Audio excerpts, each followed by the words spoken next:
In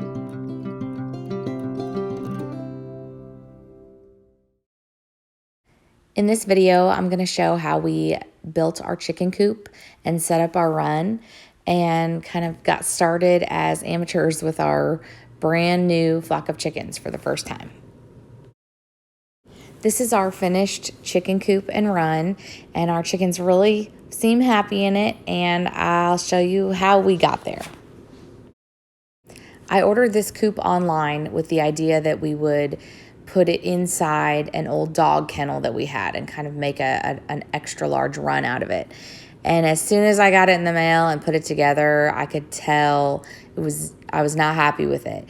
It wasn't sturdy. It was very small, and the chickens that we had purchased and were set up in our brooder box were going to be completely cramped. So it was kind of back to the drawing board as far as how to change this now that I can't return it. The first thing I wanted to do was figure out how to take our old dog run and turn it into a chicken run. We hadn't used it in many years, and it was just laying around, and I thought if we could use some chicken wire and zip ties and put some things together, we could make a pretty cheap run. So I wanted to save as much money as possible when setting this whole thing up. And I didn't document how I set this dog kennel up, but I'll show you that now. So it's a 6x8, and then it's 4 feet tall. So I knew we'd be needing to go in here multiple times a day, and the roof needed to be higher.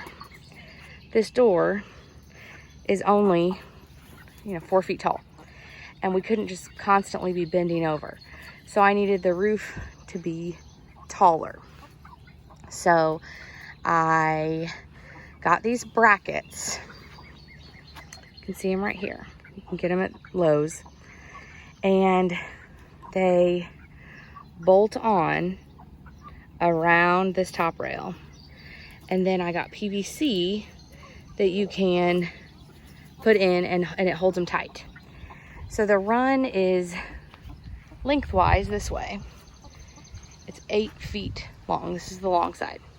So we got these 1-inch PVC pipes, 10 feet long. That way they would bow when we would connect them to these brackets. So we put 3 brackets on that side. We put 3 brackets on this side. We've got our 1, 2, 3. And then we put these 3 PVC pipes going across the top there. You can see them through the shade cloth. And they bowed and made a roof. And that way, you still have to bend when you go in the door, but then you can stand upright and walk around in there. And I just feel like it kind of makes it feel less like a cage, and a little more roomy for them. So we took chicken wire and we ran it all across the top, the outside of the PVC. So here you can see where 2 panels of chicken wire meet. And chicken wire is cheap, it's bendable, you can cut it easy with wire cutters, and it goes across this whole thing. And it was tedious. It took a couple of us, my kids helped me, and we would bend it and pull it, and we'd have to twist it in some areas, but it worked. And then we used zip ties all over this thing. And I know that those eventually in the heat and sun will, they'll crack and we'll have to replace them, but they are sure handy, and made it so we could connect this.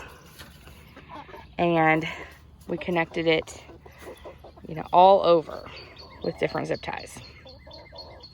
And there are some sharp edges, and that is what it is. But, our kids are old enough that they know to be careful, and it hasn't been a problem. I'm not sure how necessary this was, but we also added chicken wire to this bottom couple of feet. I don't really know that it does anything, but it's there. And again, we just zip tied that on. We made sure that the sharp parts where you cut the zip ties are on the outside so the chickens won't rub and scrape against them and get hurt. But yeah, it's all around the outside. They needed shade, so we bought a big shade cloth. and we made sure to drape it in a way and zip tie it so the wind won't catch it, and it has not, and it gives them some shade. But they do need still some true shade. So in the evenings, this over here is west. When the sun is setting, they were having trouble getting shade. So just got a $5 tarp from Walmart and put that on the side. That way in the late afternoons and evenings, they have a whole bunch of really good shade. And then we recently added this blue tarp that we already had to the top just to get them some more true shade here during the daytime. They needed more. I don't really like the way it looks with it being blue, but that's what we had, and it's fine. It works. I'll probably go get another replacement for it in gray at some point that's probably $10, but it works. On to the actual coop. So as a reminder, this is what it looked like. And I got an idea in my head of what I thought it needed to be and just started taking it apart and adding things to try to make it better. Okay, so here's our coop. We took this end off, took the ramp off, and grabbed some scrap wood that we had to try to make a base for this. So with this much room, we should have enough for this whole section, and then to cut the little house off and put it on the front right here so that we have one big long house. And the goal is that we can fit more chickens. And I've got my clean out on the other side, typical clean out that this comes with right here. And then for the long part, we'll leave this door on the back, and we can clean it out this way. I think we'll be able to leave the wire on this section because we're just going to be covering it basically in wood slats.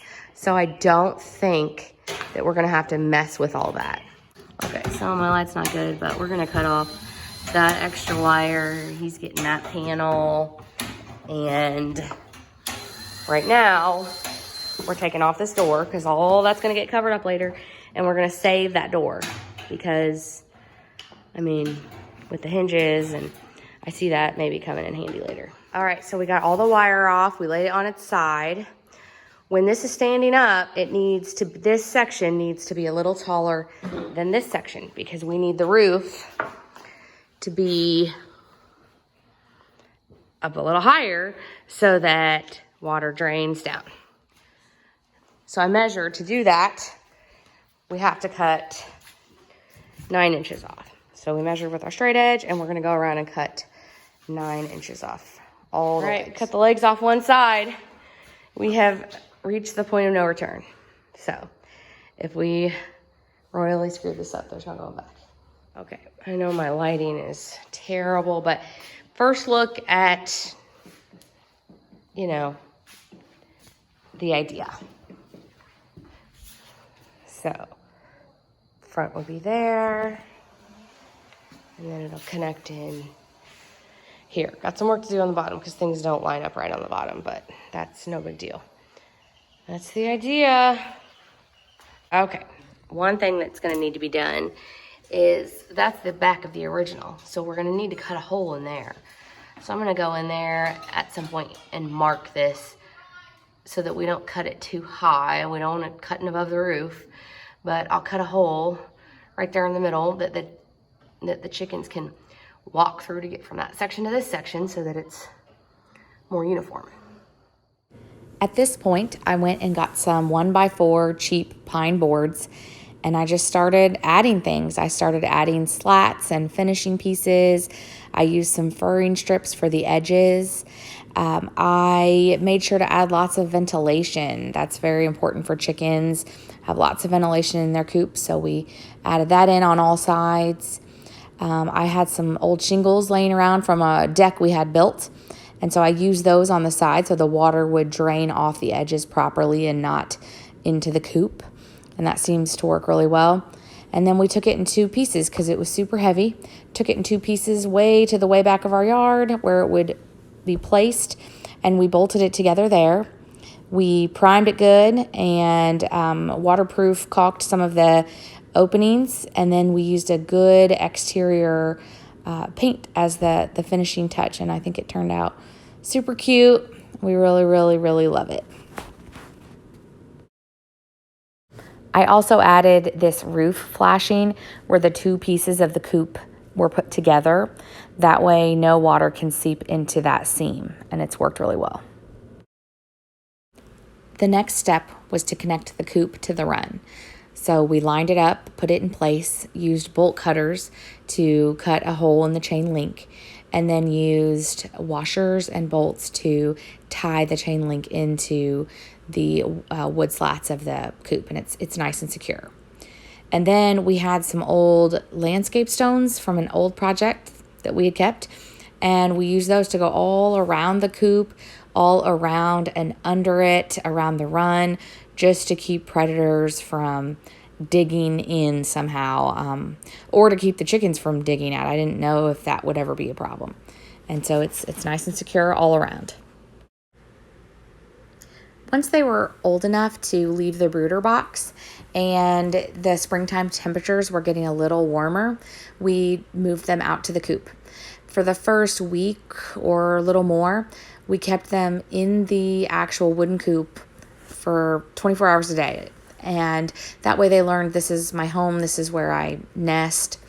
And then after that, we started opening the door in the mornings and letting them out for a little daytime play in the run for however long they wanted. And they've done great. They know when it's bedtime, they scurry up their little ramp before last light and put themselves to bed. And then we go out and shut that little door. This is one of the newest things that I've added. It's a little multi-tiered roost.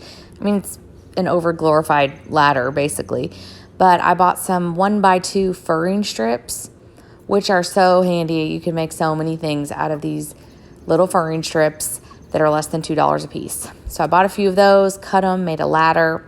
And the chickens prefer the natural little sticks and limbs from trees. So I took a few of those that I knew they liked, and I added those as rungs too. So they use the furring strips to kind of hop from level to level, and then they like to roost on the actual natural wood. And it took them a couple days before they got comfortable with it, and now they love it. So I'm super, super stoked. Everything I know how to make is pretty basic. So I always just kind of piecemeal things together, and it turns out to be kind of a hodgepodge of materials, but I try to make it look nice. It's certainly not professional, but everything from the coop to the run to the roost, it works. You like your new roost? You do like it. Yay. As far as free ranging goes, the time around here matters in terms of safety. So we are letting them out closer to dusk each evening. Here's an example of why now would not be a good time to let the chickens out to free range. That's a hawk. The hawks seem to like to hunt in the morning and then in the late afternoon, early evening. They live back in these trees and we enjoy them, but I don't want them to enjoy our chickies. So we'll wait until closer to dusk, and then it's not such a concern. We've worked our way up to a little bit more free range time. They're about 12 weeks old now, so they get about an hour before dusk every evening. I keep a close eye on them to make sure they're staying close, staying safe, not wandering and being any kind of a nuisance to neighbors. And they've done great. They really enjoy it. It's fun watching them. And right before last light, they go and put themselves to bed. It's pretty neat. And so as soon as that last light hits and we see they've gone to bed, we go and we shut that little door. And so their coop door and their run door is closed for the night, and they're nice and safe and cozy. And then we let them into their run every morning, and they spend the day in their run, enjoy that, and then they get their hour free range time every night. So it's a pretty good little chicken life. We're still learning as we go, but we're so glad we got these chickens. They've been so fun to watch and super fun to figure everything out. And if all goes well, come fall, we'll start getting some eggs. So thanks for watching.